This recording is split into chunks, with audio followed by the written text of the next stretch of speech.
financial advisor car guy. This week I wanted to take a little bit of a different approach in talking to you guys about investing. All the time in my professional day job, I get asked, how much money do I need to invest?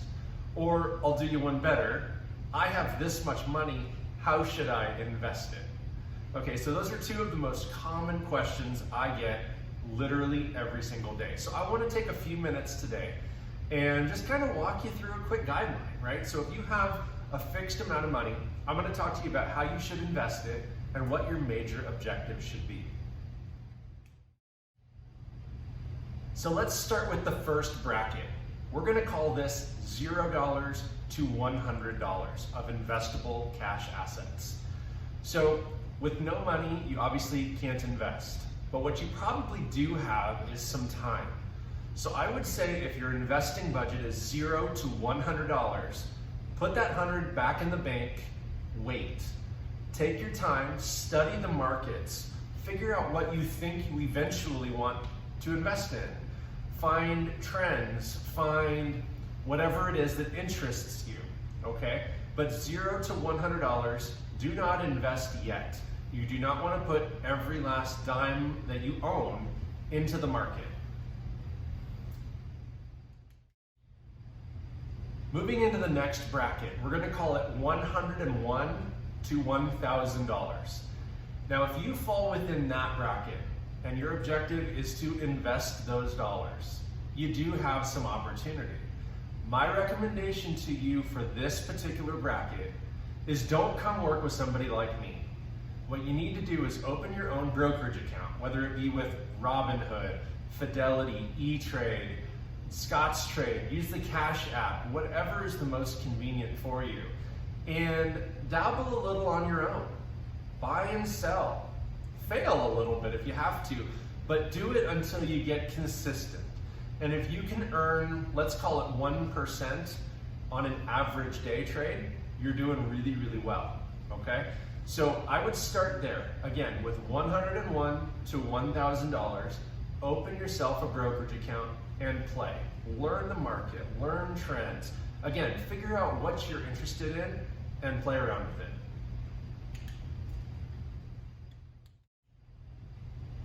Okay, so the next bracket is going to be $1,001 to $25,000 of investable assets. Now, this is where you can start to have some fun. When you're still back in the sub $1,000 kind of phase, you're a little bit more limited in what you can buy. For example, if you wanted to go buy a share of Amazon stock, one share currently is about $3,400, meaning you can't buy it with 750 bucks. What you could do is buy a fractional piece through the Cash app or one of those deals, and you can do that without owning a whole share. But most traditional brokerage firms require that you buy shares in wholes. So someone who comes to me, one of my clients for instance, if they come to me and say, Josh, I want to buy Amazon or Google or one of these stock that are thousands of dollars, it's not as easy as just, here's 750 bucks, buy what you can. No, it's, okay, sir, if you would like to buy one share of Amazon, I need $3,400. So if you are in that bracket of 1,001 all the way up to 25,000, you can start building an investment strategy. And what I mean by that is continue to fund it, continue to put money in. You still want to have some discretionary dollars in there that you can invest in such a way as, you know, maybe it's Bitcoin or maybe it's some other alternative, maybe it's precious metals or commodities, maybe you're doing puts or calls, or, you know, if you're watching this video, you probably know what all those things are. So my point is, you have some flexibility and some room because you're still in growth mode, right? Just because you've maybe accumulated a few thousand all the way up to that $25,000 mark doesn't mean you want to gamble it away, but you still want to have fun with it. You still want to learn, right? Investments are always a learning process, okay? You've never mastered everything. I still learn things every day. And I feel like someone who tells you they know it all, they're blowing smoke. They have no idea. There's constant evolution in what we do. And so the more money you have in your brokerage account that you can take some chance on and, you know, potentially watch those capital gains roll in, you can dabble in some dividend paying stock, things like that, really mix up your portfolio. But this 1,000 to 25,000 bracket or range is really the most fun at the beginning. All right, so the next bracket is $25,001, clear up to six figures, clear up to that $100,000 mark. Now, I was just telling you how fun the last bracket was. This bracket's even more fun. Two reasons why. Number one, you get to continue to play, okay? So what I would recommend you do is continue to fund this account. Put as much extra money, discretionary money, savings money, whatever you can into this particular ballooned brokerage account, $25,000 to $100,000, okay? Now, with a piece of that, now use your discretion, and at this point, if you're starting to use a financial advisor, take their information for what it's worth. But in theory, you can take part of that money and earmark it for more long-term growth, long-term success, long-term planning, potentially retirement assets. So now you can start divesting out of the brokerage style accounts and into IRAs. So that gives you some tax flexibility. You can do pre-tax or after-tax Roth. Opens up a world of newness to the investor once you start dabbling with IRAs coupled with the brokerage style.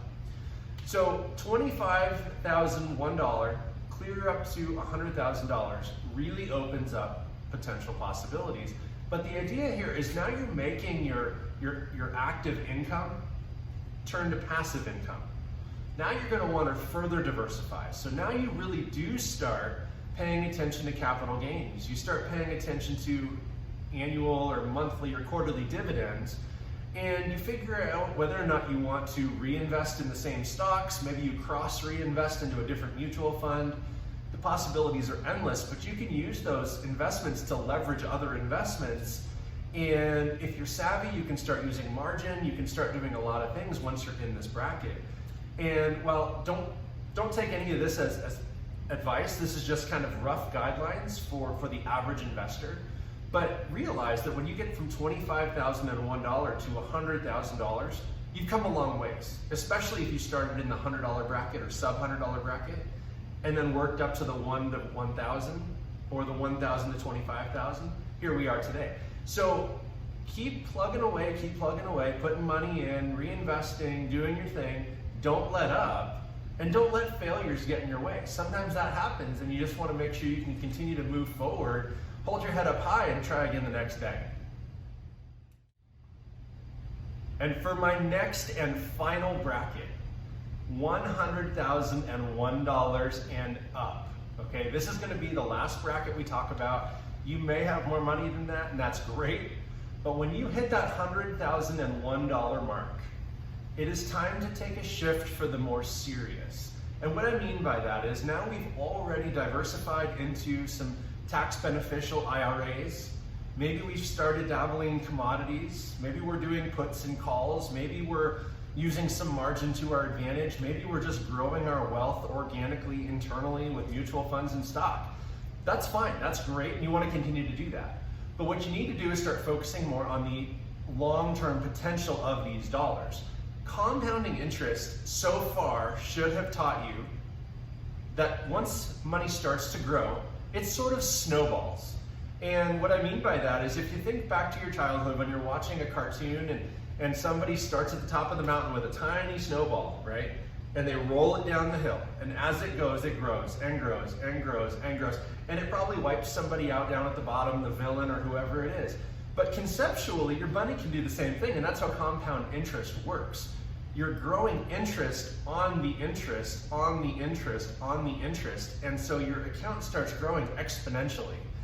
And the first 100,000 is literally the hardest milestone, okay? Proportionately, going from $1 to 100,000 is harder, is less money. It's not, but conceptually and proportionally easier and less money than going from 100,000 to 1 million, right? Your $1 needs to compound 100,000 times or grow 100,000 times. Your 100,000 only needs to grow 10 times to get to 1 million, okay? So for perspective, realizing that the 100,000 to the million is not near as hard as the $1 to 100,000. I know that's gonna blow your mind. Most people will be like, wow, what? No, the million's the hardest. Yeah, 0 to a million is hard, but if you're looking at milestones along the way, I would say 100 is the hardest milestone. 250 is gonna be the next one, 500, and then once maybe 750 and then a million, but 500 to the million. You know, those jumps, they get a little bit easier, and so my thoughts would be, once you've diversified appropriately, once you've grown your wealth to where you're comfortable, you can start diversifying outside of the market and into some investable alternatives.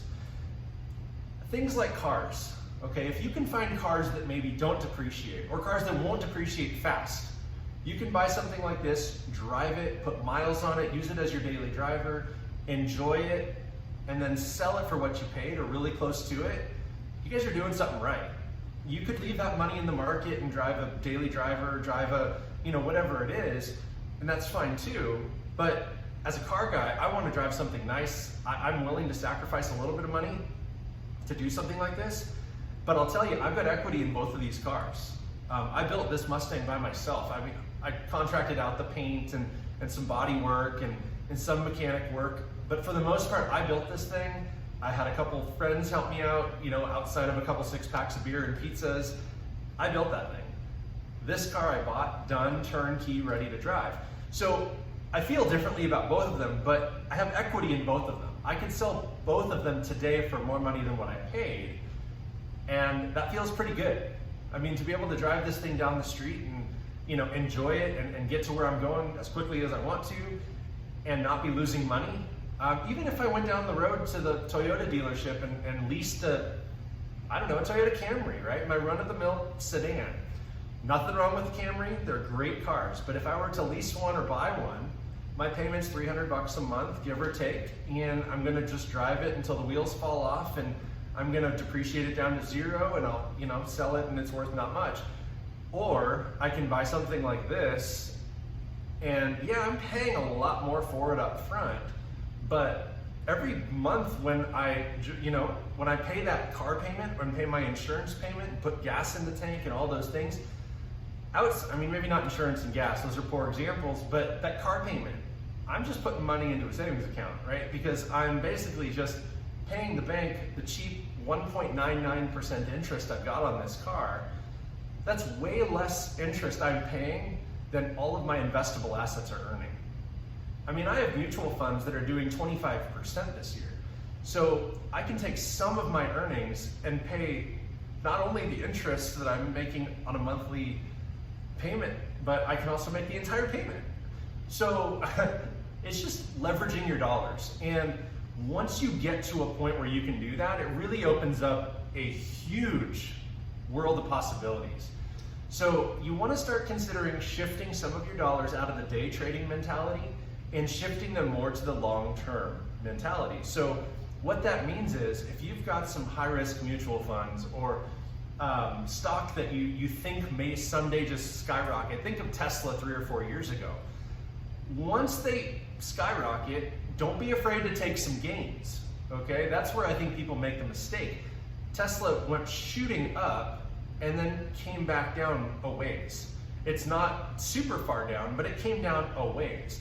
You would have been able to time it better if you were paying attention and were willing to sell at the top, where we saw the top.